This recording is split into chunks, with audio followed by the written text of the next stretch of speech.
Hey guys, this is Brandon Wingate for Cast Iron Core, and the topic of discussion today is calculus for athletic performance. So what we're going to be looking at is something from calculus called the Squeeze Theorem or Sandwich Theorem, but basically it's something you use to find a limit.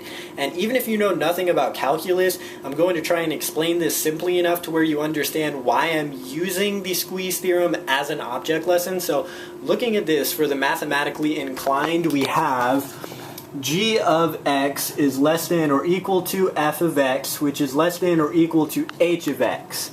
Then we have the limit as g of x, or limit of g of x as x approaches a is equal to the limit of h of x as x approaches a is equal to L.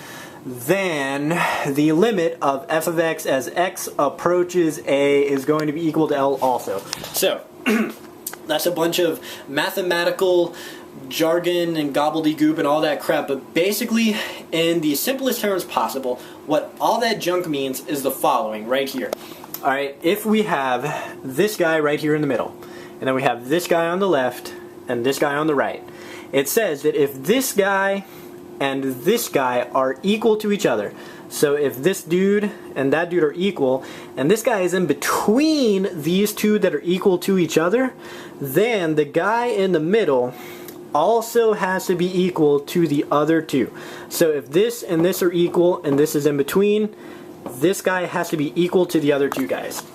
Alright, so we can utilize that for performance periodization, looking at our ideal performance marks. So this is a part of my performance engineering system where I take any performance, no matter what it is, and I can consistently backtrack and create training programs to get you to that ideal performance mark. So if we have a function or a graph, right? Let's just say a graph. It's a really easy word.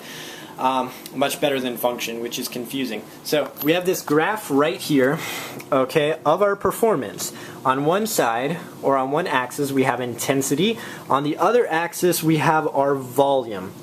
So if you notice, these two are inversely related, meaning more volume is less intensity. So see, our intensity is way down here and we hit the volume.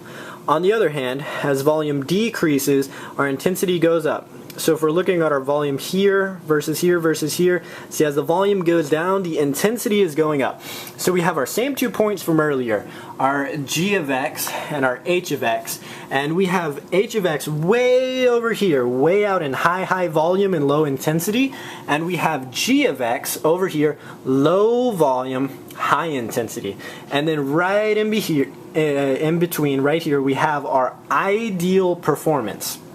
So we're going to use the same theory for our sandwich theorem from calculus and utilize it for our athletic performance by creating 2 points, and we're going to try and incrementally make those equal to each other, so the guy in between has to be equal as well. So what we do is we take steps periodically, right? So okay, we're going to take steps, right? Starting on either side, it doesn't matter. So what you're going to alternate is intensity and volume based training sessions, right? So you're going to do one and do the other. Let's just say, for the sake of this argument, we're going to start on the volume side. All right, what we're going to do is move this guy right here towards our ideal performance and move this guy right here towards our ideal performance. So on this side, over time, we're going to decrease volume and increase intensity, moving along this graph right here until eventually we start getting very close to our ideal performance. Same thing, we're going to decrease intensity and increase volume, approaching our ideal performance. So what you can do is alternate your training sessions. Let's say for 2 weeks you're going to be working higher volume, lower intensity. Then you're going to jump to the other side, and for 2 weeks you're going to be working high intensity, lower volume. So you see, you're using different types of stimulus, a volume-based stimulus and an intensity-based stimulus, to approach your ideal performance from multiple standpoints. So that's going to be good because it's going to keep you fresh and let you get a new stimulus and keep continually growing and improving your performance rather than getting accustomed to one specific type of stimulation. So what I suggest is incrementally, set up about 4 or 5 steps out, and go in each direction 10%, roughly 10-20%. It really depends on the person, but 10% is safe. So you're going to go 10% per step. So let's say that you've started out right here. All right, you're going to do this for a couple of weeks, and then you're going to end up right here where this guy is, okay, right there. So that is 10% right there.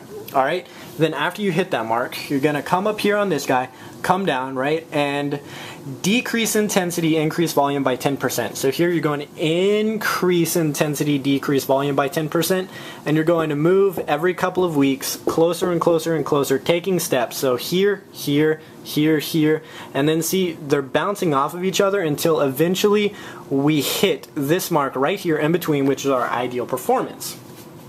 Now, the great thing about this theorem, right, so our calculus sandwich theorem or squeeze theorem for athletics, is you can apply this to anything. You know, it's not just specifically for one type of performance, right? You can utilize this for your deadlifting, or you can utilize it for kettlebell swings, long distance running, short distance running, cycling, swimming. You can really squeeze anything you want in there, right, no matter what type of performance it is, so long as you can define these parameters. And it doesn't have to be intensity or volume either. You can utilize any two pertinent parameters that you want, or attributes. So volume, intensity, you know, I mean, just those are incredibly common, but basically I'm saying it could be anything you want. All right, and you can utilize this exact same method, just taking those 10%, or maybe you respond really well to 20% or 30% jumps, right?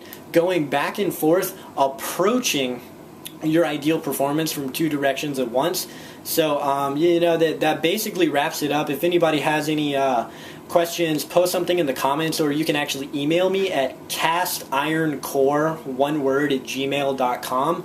So if you want to know more about this or how it would specifically apply to your endeavor, then just put something in the comments asking for a video, or email me, and I'll get back to you as soon as possible. So this has been the calculus sandwich theorem or squeeze theorem as applied to athletic performance. I'm Brandon Wingate for Cast Iron Core, and I will see you guys next.